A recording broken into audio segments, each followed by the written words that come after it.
Vídeo da Cacaju. Beber não é personalidade. Vamos ver. Isso daqui entra numa seara que eu tenho muita preguiça, tá? É porque entra na seara do tipo preferências, com quem eu gosto de me relacionar. E geralmente quando se fala de bebida, cigarro, me dá raiva. Sincera, assim, dá preguiça. Porque de um lado tem o cara que ele quer usar tudo e não quer ser responsável sobre aquilo. O cara, ele usa maconha, ele não pensa, pô, será que o que eu tô usando não tá dando ar, não tá dando dinheiro pro tráfico organizado que vai meter bala em uma caralhada de gente? E do outro lado tem o cara que ele é, porra, insuportável de higienizado, sabe? Tipo assim, o católico, inclusive, quando ele tem esse pensamento, me dá mais preguiça ainda. Porque a pessoa que deveria olhar pra alma da outra pessoa tá olhando pra porra do cigarro. É um negócio que me irrita, velho. Preferência por bebida. Pra mim parece a mesma coisa de altura, tá? Ai, você escolhe mulher porque ela é magra ou ela é gorda. Você escolhe se tem cigarro ou não tem, velho. É o mesmo materialismo. Não tá olhando pra alma. E se você é católico, é pior ainda, pô. Você sabe que o valor da alma é muito mais importante do que a matéria. E mesmo assim você se importa mais com a matéria do que com a alma, pô. Aí é foda, velho. Tem esses dois extremos que eu não suporto, cara. Não suporto. Inclusive, vou acender um cigarro só em prol disso. Olá, galerinha do mal! Aqui é a Cacaju e hoje eu quero conversar com vocês sobre um negócio que todo mundo finge que é normal, mas que quando a gente olha de perto é uma das maiores manipulações culturais da nossa geração. Essa glamorização forçada do álcool. Vivemos num mundo Mas aí eu acho que é. Acho que é o lugar onde você vive, tá? Eu não conheço essa glamorização do álcool. que ensinou as pessoas a rir da própria fuga, romantizar fraquezas e chamar vícios de estilo de vida. E isso é estratégia, é construção, é controle de massas. Sei lá, mano. Eu tenho muita dificuldade com isso, velho. Apesar de sim terem pessoas que querem controlar a sociedade, eu tenho um baita de um cuidado quando eu falo que uma ação específica é pra controlar a sociedade. Porque, tipo, tem que ter documentação. Eu quero documentação, saber quem é o cara, tá? Porque entre isso e uma teoria da conspiração, um chapéu de alumínio é 2 minutos, tá? Quando eu falo que a propaganda contra contra o tabaco, ela é mais política do que questão de saúde, eu consigo dizer isso porque eu tenho uma base. Se você olhar todos os membros, os mais importantes do movimento anti-tabaco, é a favor da maconha. Não é estranho que o grupo que é mais contra o tabaco é a favor da maconha? Não é estranho. Então tem apio de que estão querendo trocar o vício da população, o vício do cigarro pelo vício da maconha. Só que esse vício, só que isso daí, ele é baseado, tem base, entendeu? Por quê? Porque se você olhar realmente pros caras que são contra o tabaco, você vai ver que é sempre o esquerdista fumador de maconha. Hum? E outra, tem medidas até hoje contra o cachimbo e contra o cigarro. Tem uma medida muito recente, deixa eu ver se eu consigo encontrar. STF, STF contra sabores de tabaco. Muito recente. Aqui, ó.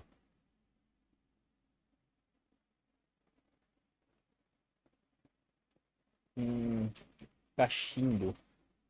Então, como pode ter tanto esforço contra o cachimbo e ser tão ajudado a maconha?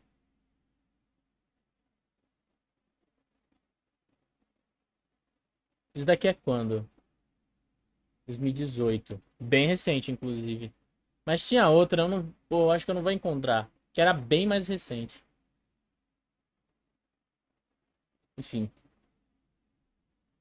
tá vendo? A Anvisa tá comendo cu em questão de cigarro e tabaco, mas fuder com o tráfico ninguém quer, né? Eu vou ter que quitar. Eu vou ter que resolver uns bagulhos aqui do trampo. Daqui a pouco eu vou vazar pra ir pra igreja. Tamo junto, Opera, é nóis. Bom trampo. Boa missa, tá? Todo lado da mídia empurra a mesma narrativa. Bebê é legal, bebê é poético, bebê é profundo, bebê é um jeito Eu não sei, mano. Quem fala isso? Em que lugar? Tipo, televisão romântica. Não, sendo bem sincero. Uma amiga minha me chama pra ver novela às vezes. E eu vejo mais uma glamorização da. Eu vejo mais uma glamorização da traição e da infidelidade do que bebê. de lidar com a vida.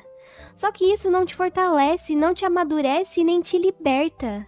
Só te deixa mais cansado, mais manipulável e mais distante da pessoa que você poderia ser se tivesse coragem de olhar para a própria vida sóbria e assumir o controle. Mas, minha querida, você acha que o Chesterton e o Scruton não bebiam, velho?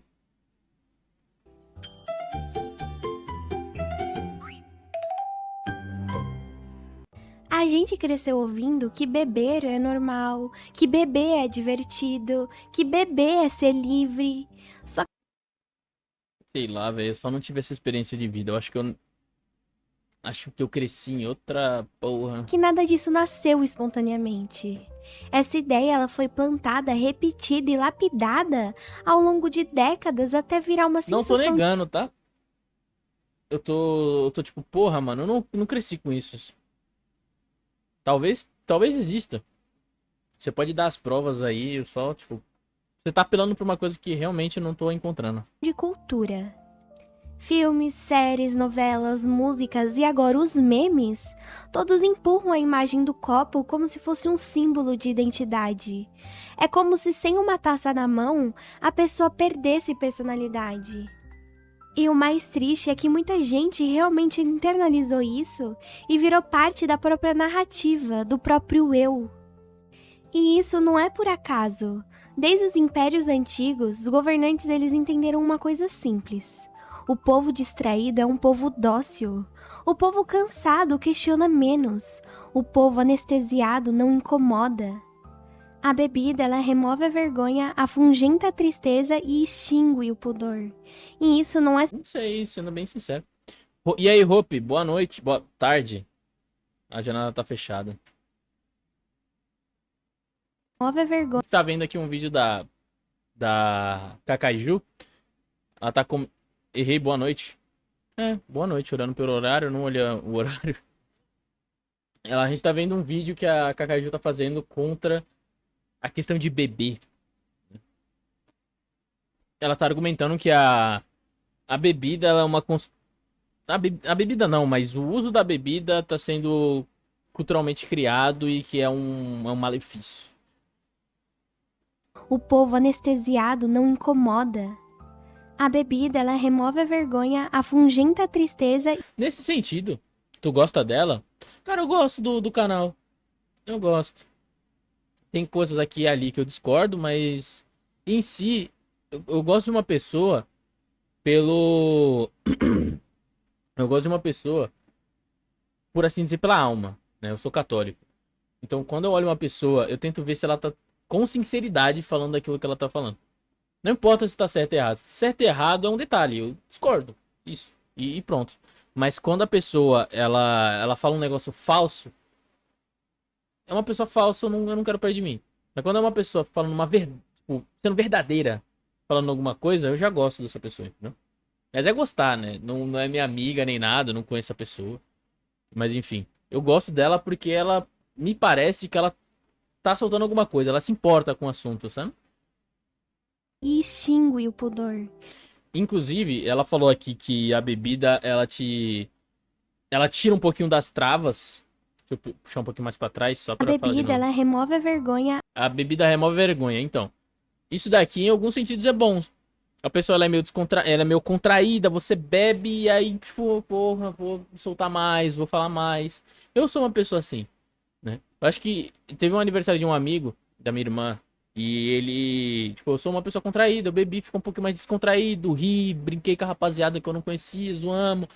Não fiquei alcoolizado, não fiquei chapado, mas com certeza a bebida me ajudou a ter uma relação melhor com as pessoas.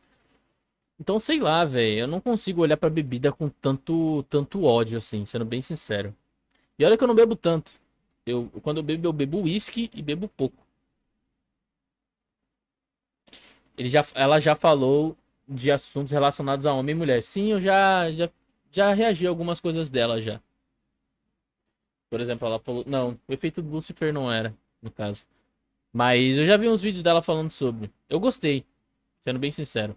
Teve um vídeo dela que ela falou sobre valores que a mulher deve procurar no homem, ou coisas que te tornam atraente, um negócio assim. E eu gostei, pô. Eu gostei. Ela tava falando muito mais sobre valores, sobre a alma, coisas da alma e não a matéria, né? E aí eu falei, porra, gostei, tá? Afugenta a tristeza e extingue o pudor. E isso não é celebração, é a contestação de que o álcool enfraquece a fronteira interna que separa impulso de consciência. E quando Pô, mas a consciência, em alguns sentidos, ela é um problema. Não tô falando que você deve remover a consciência, porque como eu sou católico, a consciência ela é muito importante. É por isso que eu, inclusive, sou contra a maconha. Mas certas travas conscientes que você coloca na sua cabeça não são boas pra você. E a bebida, ela tira essas travas que te ajudam a socializar. Então, nesse sentido, a bebida tá sendo boa.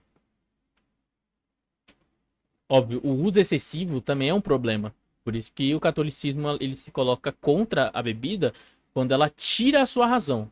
Quando você bebe, fica chapado. Entendeu? quanto mais essa fronteira é corroída, mais fácil é controlar quem está do outro lado. Se naquela época já se compreendia o poder político da bebida, imagina hoje com uma indústria bilionária, campanhas de marketing cirúrgicas e algoritmos treinados para entender cada fraqueza humana. Cara, você tá falando de uma sociedade que entendia o poder da bebida? Eu não conheço, cara. Eu acho que eu tô por fora dessa. Pô, fala dos autores, fala algum. Porque eu li muita literatura grega. Nada de bebida, tá, velho? Eu vi uma crítica muito da hora do Aristófanes sobre o dinheiro. Isso eu vi, que é um deus chamado dinheiro. Isso daí eu achei da hora, mas eu nunca vi nada sobre bebida. O que tu acha dos Red Pills? Cara, sendo bem sincero, não sei muita coisa não, cara. Sendo bem sincero. Eu não gosto de julgar uma rapaziada que eu não conheço. Eu nunca reagi a vídeos de Red Pills. Se você quiser entrar no nosso servidor e recomendar algum vídeo, fica à vontade. Eu não manjo muito, não conheço muita rapaziada Red Pill. A princípio, como um preconceito, e eu admito estar errados, porque é um preconceito, me parecem estar errados. Né? O certo que eu já vi algumas vezes, alguns falando, é que a mulher ela é mais valorizada quando jovem e o homem é mais valorizado quando mais velho. Isso tem um certo sentido. Né? Porque o homem mais velho, ele tem mais tempo trabalhando, ele amadurece um pouquinho mais tarde, ele é um pouquinho mais tardio no processo de amadurecer do que uma mulher. Então, de certa forma, eu consigo entender, não é tão problemático. Mas tem outras coisas que é, tipo, odiar M-Sol é um problema, sabe? Odiar a mulher M-Sol, por exemplo, viúva, mano, não, mano. Jesus Cristo falava pra gente cuidar das viúvas, entendeu? Então, tem certos pontos que eu vi que são da Red que eu não consigo concordar. Tá errado. Odiar M-Sol é um problema pra mim. Eu não consigo concordar com esse negócio da Red Pill. Mas outras coisas como que o homem, quando ele vai ficando mais velho, ele tem mais valor. E a mulher, quando vai ficando mais velha, ela tem menos valor, isso é verdade. Tanto que uma mulher de 40 anos tem muita dificuldade para se relacionar. Tanto que muitas amigas minhas eu já aconselhava um tempo, se casa jovem, se casa 25 anos por aí para baixo. 30 anos já tá um pouco embaçado, mas rápido, sabe? Porque é muito complicado você ter filhos mais pra frente. O corpo da mulher já não é o mesmo. A fase da fertilidade é os 18 pra cima, entendeu? Na verdade, a fase da fertilidade é 14 pra cima. Mas moralmente falando, 18 pra cima. O correto, 18 pra cima. Então, nesse sentido, eu consigo entender, concordar com os Red Pilados. Isso daí é a única coisa que eu sei, pra falar a verdade. O resto não tem a menor ideia, velho. Eu conheci um ou dois canal Red Pill. Transformaram o álcool em produto cultural, Não é mais só uma substância, é um personagem onipresente.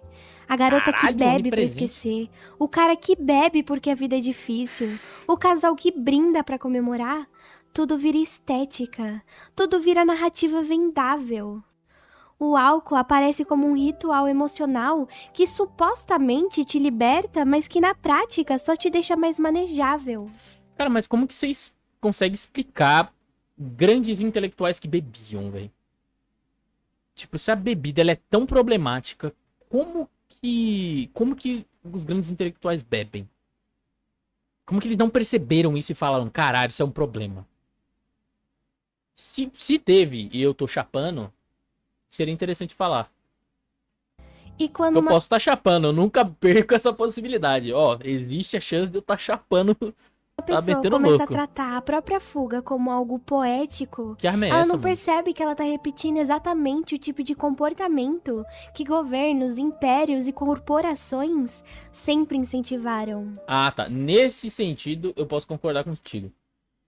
Se você usa a bebida como uma fuga da realidade, isso é um problema, né? Isso vai totalmente contra as confissões de Santo Agostinho. Você não tem que fugir da realidade, mas sim aceitá-la e internalizá-la dentro da sua mente e na sua ação moral. Entende? Então, quando você vê que, por exemplo, São Pedro, né? Quando São Pedro ele foi colocado para ser crucificado em X de cabeça, não sei se, acho que ele foi crucificado de cabeça para baixo em X. Não sei o certo. Eu sei que ele foi crucificado. Nessa situação, ele aceitou a situação e ele se adaptou a ela. Falou, eu aceito. Eu me ponho aí. Entende? E ele não fugiu da situação problemática. Ele aceitou a situação problemática. Ele encarnou aquilo e lidou da forma mais cristã possível. Entende? Então, nesse sentido, a bebida é um problema. E aí ela tá certa. Você usar a bebida para fugir da realidade é um problema. Mas veja, o problema não tá no álcool, e sim no sujeito que coloca a sua amargura na bebida. E não a bebida que aumenta a amargura do sujeito. Entende? O cidadão que prefere se entorpecer em vez de perceber onde realmente está sendo manipulado. Beber vira uma cortina emocional que mascara a dor, mas não cura nada. Só transforma um indivíduo. Então, mas aí o problema ele tá na pessoa, como eu falei. Por exemplo, você começa a ver muito vídeo no YouTube pra sanar a dor interna. Que você quer fugir da dor, fugir da realidade e ir pra série, e ir pro filme, e ficar vendo vídeo no YouTube. Isso é um problema na pessoa, não um problema no objeto, sabe? Pra você, o casamento é mais compensador pra mulher ou para o homem? Cara, pros dois, cara, porque como o casamento, ele vai pro céu, a ideia do casamento é te levar ao céu, não tem, não tem subir, entendeu? Não tem, tipo, quem tá acima. Os dois vão ir pro céu. Se o casamento for edificado, se o homem fizer o seu papel de homem e a mulher o seu papel de mulher, os dois saem edificados, os dois vão para o céu, entende? O casamento, ele recompensa muito os dois. E dependendo das condições que você me colocar, por exemplo, em questão de trabalho, em questão monetária, quem é mais recompensado? A mulher. Se a gente fechar a um grupo específico, um assunto específico, dinheiro. Quem que ganha mais num relacionamento? A mulher. Inclusive tem uma estatística que ela fala, acho que tá aqui, deixa eu ver. Eu consigo encontrar rapidinho. Distribuição. Geralmente a distribuição de dinheiro do lar vai pra mulher. Distribuição de dinheiro no lar.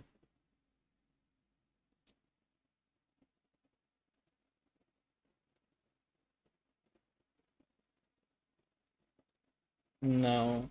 Mas, enfim, em geral, eu não tenho dado pra te mostrar. Talvez você pode me pedir depois e aí eu procuro mais detalhadamente pra você depois. Mas o dinheiro geralmente fica na mão da mulher. E é mais inteligente que seja assim, sendo bem sincero. Porque eu não me importo com o shampoo que eu uso. Eu não me importo com o sabonete que eu uso. Entendeu? Principalmente eu que vim de favela, eu tomo banho de sabão e pedra de vez em quando, então. Mas pra mulher isso importa pra caralho. Então ao invés de ter treta, de você esquecer qual é o tipo de sabonete, deixa a mulher comprar tudo. Entende? Os itens de cozinha, o tipo, a marca que ela quer, porque a mulher ela se importa com esses detalhes. Então é mais inteligente você deixar na mão dela. Entende? Você só aceita porque a gente só aceita. Tipo, ninguém se importa de fato com o tipo de shampoo que vai usar no cabelo. Eu, até os meus 18 anos, não passava nada no meu cabelo, só água. Minha mãe que insistiu e pediu pra eu usar shampoo e condicionador. Hoje eu uso porque ela insistiu e isso virou um hábito na minha cabeça. Mas se não fosse ela, eu não usaria. Então, eu acho que é mais inteligente deixar o dinheiro na mão da mulher. E por isso, nesse sentido, a mulher financeiramente é mais recompensada, observando a perspectiva econômica. Mas observando, por exemplo, a perspectiva sexual, é bem possível que o homem ganhe mais, ele seja mais recompensado. Por quê? Porque o homem, por ter a testosterona e por ter a vontade, muitas vezes psicológica, vindo de um uso muito constante da pornografia, ele tenha mais vontade, queira fazer mais sexo e mais. E a mulher, ela não tem tanto interesse assim. Apesar dela ter interesse, ela tem bem menos do que um homem. Então, o homem, muitas vezes, ele, muitas aspas aí, vai forçar a mulher dele a ter uma relação sexual. Muitas vezes ela não vai querer, porque ela tem menos vontade do que o homem. E aí ela, por amar o seu marido, vai querer fazer sexo com ele. Não porque ela quer muito, mas porque ela quer agradar o seu marido. Então, nesse sentido, o homem, sexualmente falando, ele é mais recompensado do que a mulher. Entendeu? Mas em noção, uma noção geral, saindo de todos esses pormenores, os dois ganham. Porque os dois vão pro céu. E o céu é a melhor de todas as recompensas. Espero ter sanado de alguma forma a pergunta. Vivido num adulto cansado, previsível e muito mais fácil de dirigir. E é por isso que essa romantização toda é perigosa. Não porque o Walker é malvadinho, mas porque é uma construção artificial que serve a interesses muito maiores do que a suposta liberdade que vendem. Aqui eu discordo totalmente, cara. Eu não consigo ver o álcool como uma criação artificial de uma elite específica. Não consigo, cara. Sei lá. Você teria que me trazer uns autores. E aí, tipo, é porque tá muito.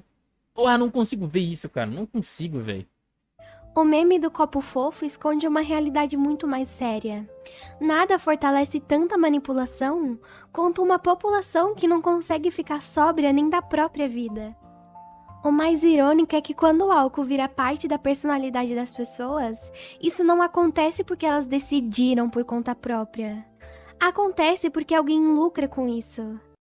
Como é? Que quando o álcool vira parte da personalidade das pessoas, isso não acontece porque elas decidiram por conta própria. Acontece porque alguém lucra com isso. Fudeu. Fudeu, fudeu, fudeu, fudeu, fudeu. O Mises levantaria e falaria: comunista! Isso aí, não. Não dá, mano. Ela tá, tipo, querendo soltar pio de que a sociedade.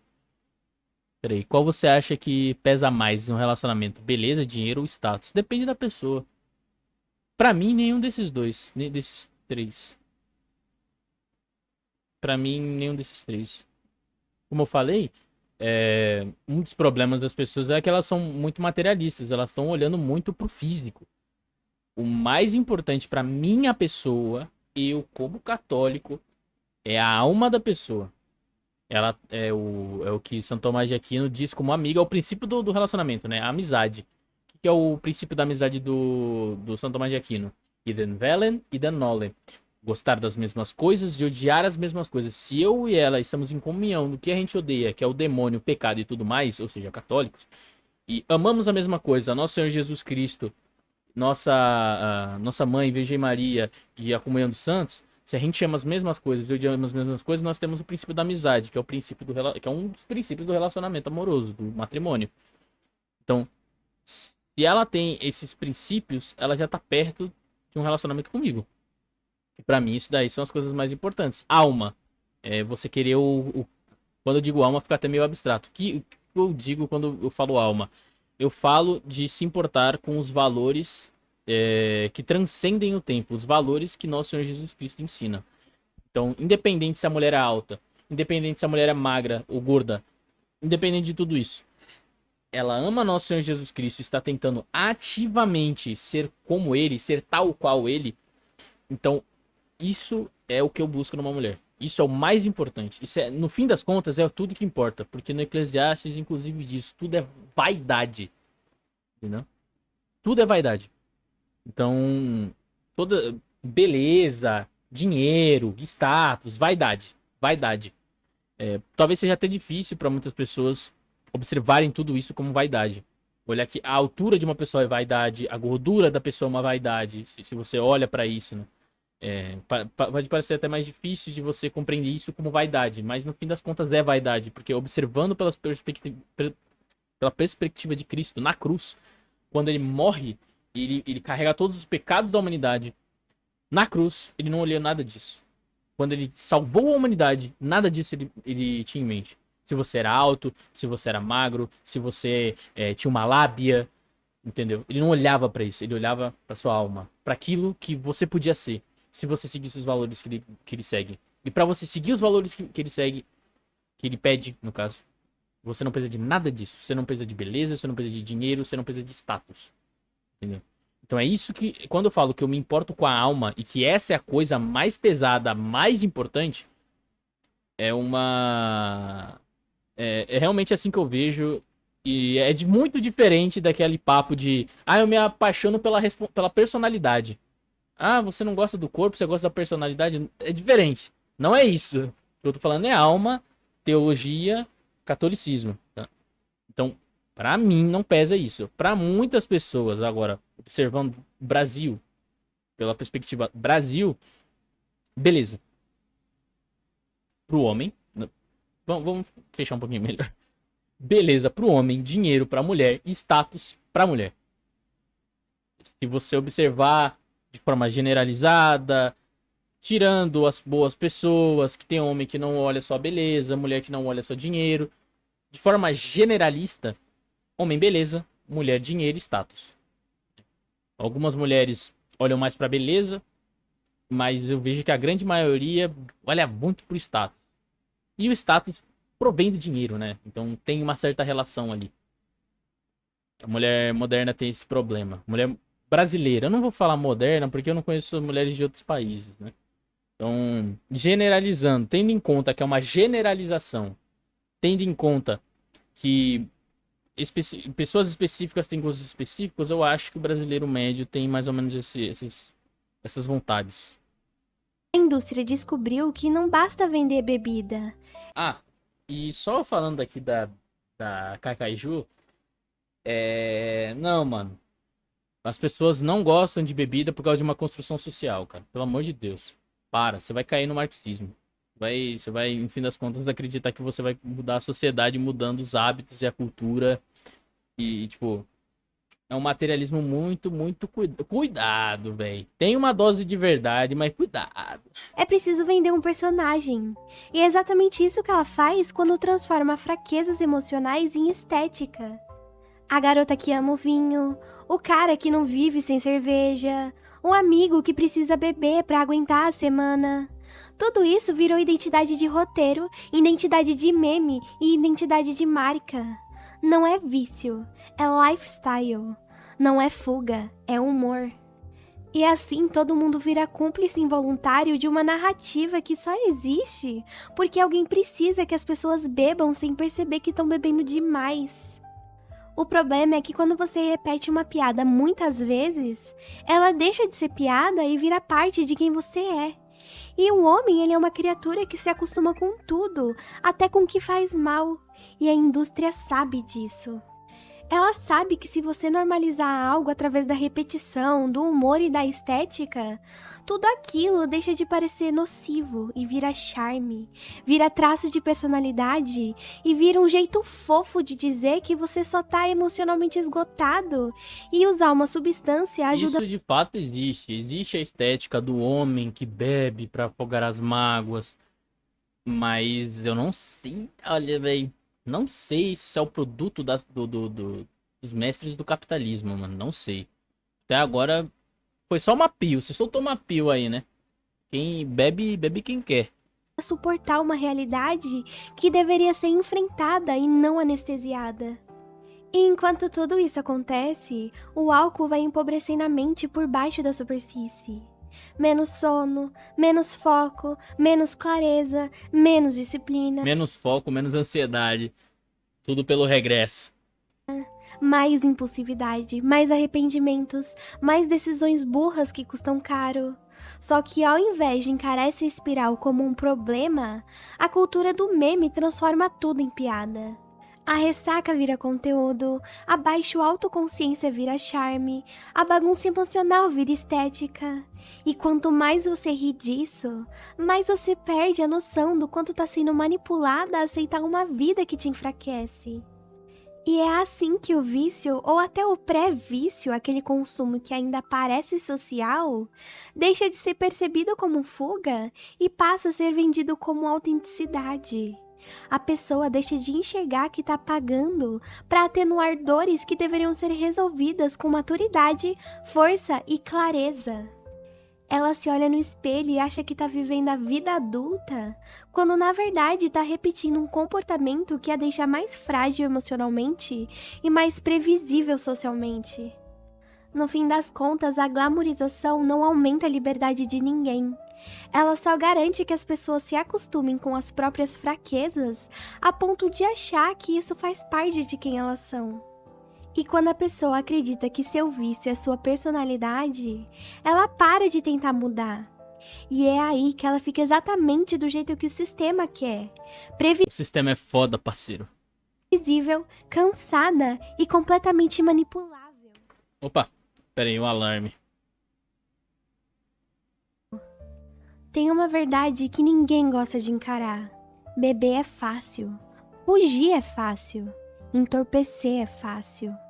O difícil é sentar com a própria dor, olhar pra ela sem filtro e perguntar: por que eu tô sentindo isso? Pessoas fortes fazem isso. Pessoas fracas fogem.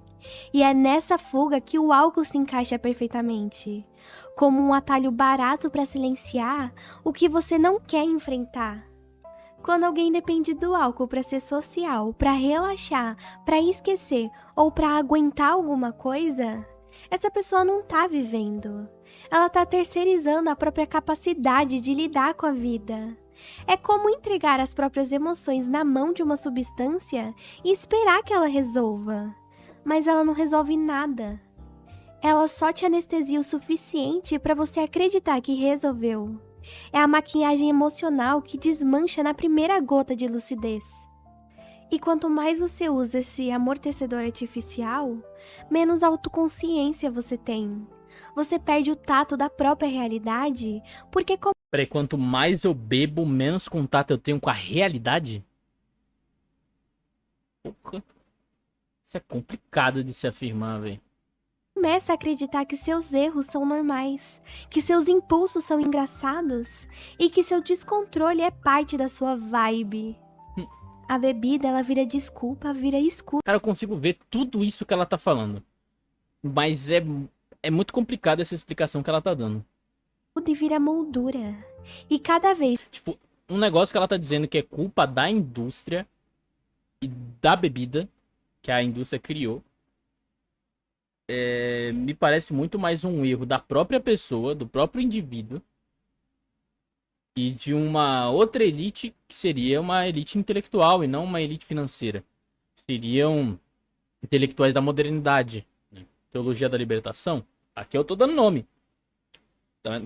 Tá materializado. Quando eu te digo aqui, ó, teologia da libertação.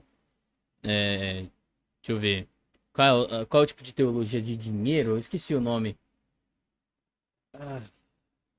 Bom, você pode pegar também os teóricos da Revolução Francesa, Robespierre, Voltaire, Diderot. Você pode perceber que todos eles têm mais ou menos, são mais ou menos a base do porquê que a população tá tão menos cristianizada, se importa tão menos com os valores cristãos, por assim dizer. Tão longe da moral, tão longe da autorreflexão, porque não se manteve o laço com o passado, onde tinha as Confissões de Santo Agostinho, né? E aí o Descartes ele vai fazer o contrário de Santo Agostinho. O Santo Agostinho ele fala sobre as confissões, ou seja, você aceitar a realidade, a sua realidade moral e refletir sobre isso. Enquanto Descartes ele faz a dúvida metódica, ou seja, você não aceita a realidade, mas você duvida da realidade. Então eu consigo muito mais ver eles criando a base cultural que vai ferrar com a mente do brasileirinho que tá aqui, e uma certa maldade do próprio sujeito, não só uma estrutura da realidade, mas uma maldade do próprio sujeito e uma preguiça do próprio sujeito de mudar a sua situação de vida, de não querer lidar com o seu problema de frente, mas se fugir, refugiar-se no TikTok, ou refugiar-se no YouTube, ou refugiar-se na bebida, do que uma culpa especificamente de um grupo do mercado de hoje. Que eu não sei quem é, porque ela não falou. Mas não seria importante você ter o mínimo de atração pelo seu parceiro? Olha, mas se a alma da pessoa já é boa pra caralho, como que isso não te atrai? A própria ligação, tipo, se você se apaixona pelos valores cristãos e se apaixona pela dedicação ao valor cristão, você se apaixona na hora pela alma da pessoa. Entendeu? É um match, porque você ama tudo aquilo que é relacionado a Cristo. E aí tem um outro sujeito que ama tão fortemente que você se apaixona por ele. É que a nossa percepção sobre a atração é um pouco diferente. Provavelmente a atração que talvez você esteja se referindo é uma atração física, uma atração tipo, eu quero tocá-lo, eu quero beijá-lo. E a atração do que eu digo, apesar de ter o toque, apesar de ter o beijo e de você querer consumar o ato, ela tem uma base mais transcendental. Então você se atrai e quer aquilo com aquela pessoa porque ela exala aquele cristianismo pujante que você quer ser, entendeu? Porque essa pessoa ela ora demais, porque aquela pessoa ela tá estudando sempre sobre a religião, aquela pessoa tá tão comprometida que você se sente puxado para ficar perto daquela pessoa. Aquilo é a atração, porque você se atrai ao bem, porque você quer o bem, e aquele sujeito exala tanto bem que aquilo te atrai. Essa é a atração a qual eu estou falando. Entende? Que você diz, mas eu tava bêbada. Você tá dizendo sem perceber. Eu não tenho coragem de encarar quem eu sou quando eu tô sóbria. E isso é a definição de fraqueza emocional. E esse tipo de fragilidade não nasce sozinha. Ela é cultivada. Governos, corporações, indústrias e culturas inteiras sabem que uma população cansada, com humor instável, com foco fraco e com a rotina quebrada é muito mais fácil de prever e direcionar. É muito mais simples controlar alguém que passa metade da semana se recuperando de decisões ruins tomadas no fim de semana. A pessoa vive com a mente pesada, com um corpo lento e com a consciência nublada. E uma consciência nublada não questiona nada. Não questiona política, não questiona injustiça, não questiona manipulação. Só sobrevive empurrando a vida com a barriga e procurando a próxima desculpa para desligar o cérebro de novo. Quando você bebe para fugir, você não está enganando ninguém além de você mesmo. Está dizendo para o mundo e para o sistema que prefere amortecer do que crescer, que prefere apagar do que resolver, que prefere descer o nível do próprio potencial em vez de subir o nível da própria força. E enquanto a pessoa acredita que isso é liberdade, ela não percebe que está voluntariamente entrando no tipo mais triste de prisão, aquela onde você mesmo coloca as algemas. Eu não sei se é... Não é por causa dos 8 minutos. É que às vezes eu vejo que a Cacaju, ela gosta de dar uma floreada ou ela gosta de encher um pouquinho da linguiça, cara. Tipo, já entendi a sua pio, velho. Dá risada das algemas e ainda chama as algemas de personalidade. O que quase ninguém percebe é que o álcool não prende a pessoa no momento da festa. Ele prende no dia seguinte.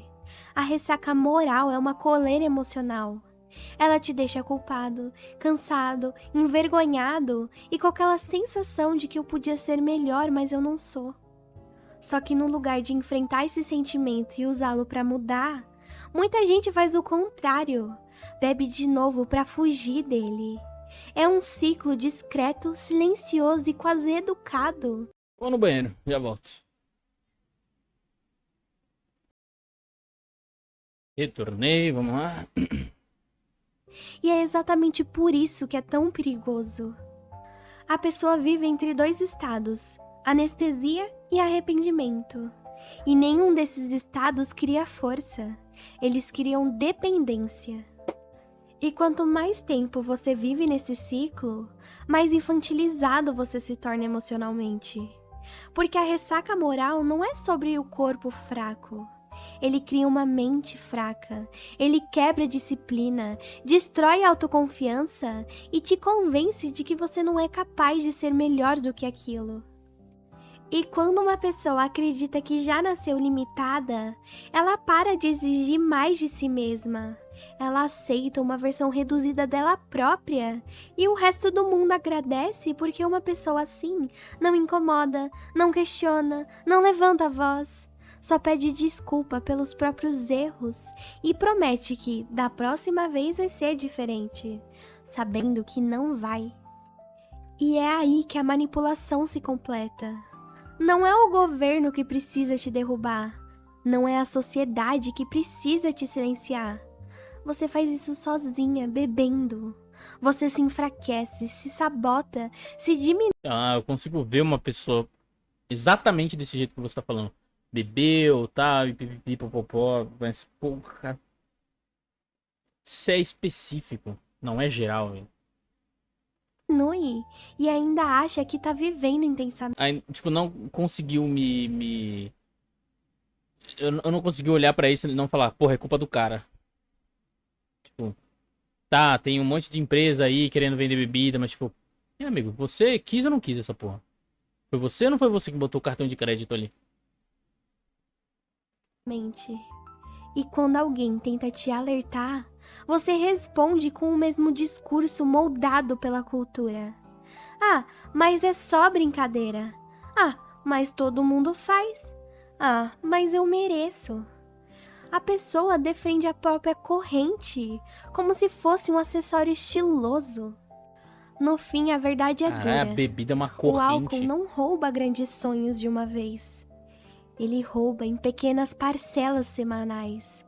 Rouba sono, lucidez, produtividade, Caralho, clareza. fudeu, mano. E eu que bebia uísque lendo livro. Ai, fudeu, velho. Moral. O que sobrava pro Lima Barreto, velho? O cara era alcoólatra fudido, tá? Um dos maiores escritores do Brasil. O que sobrava pro Beta? Sei lá, mano. Depois rouba a força que você teria pra O Lima Barreto, ele tinha uma. Ele escrevia e tinha uma biritinha do lado. Era sempre assim, o mudar cara a é própria foda. vida. Ele te mantém sempre alguns passos atrás do seu verdadeiro potencial. Dócil, cansado e achando tudo isso normal. E é por isso que esse assunto importa tanto. Porque nada deixa uma pessoa tão vulnerável à manipulação quanto acreditar que sua própria fraqueza é um charme. Porque não é. Fraqueza nunca é. E a cultura que tenta te convencer disso não é sua amiga, é sua coleira. E no fim das contas, galera, tudo isso não é sobre demonizar a bebida. É sobre você parar um segundo e perceber quem é que ganha quando você vive cansado. Ei, man, como assim não é sobre demonizar a bebida se você tá falando que a bebida é uma algema? Que a bebida ela te torna mais burro. Que o mercado da bebida é feito por empresários que só querem seu dinheiro e você que se destrua. Lá, velho.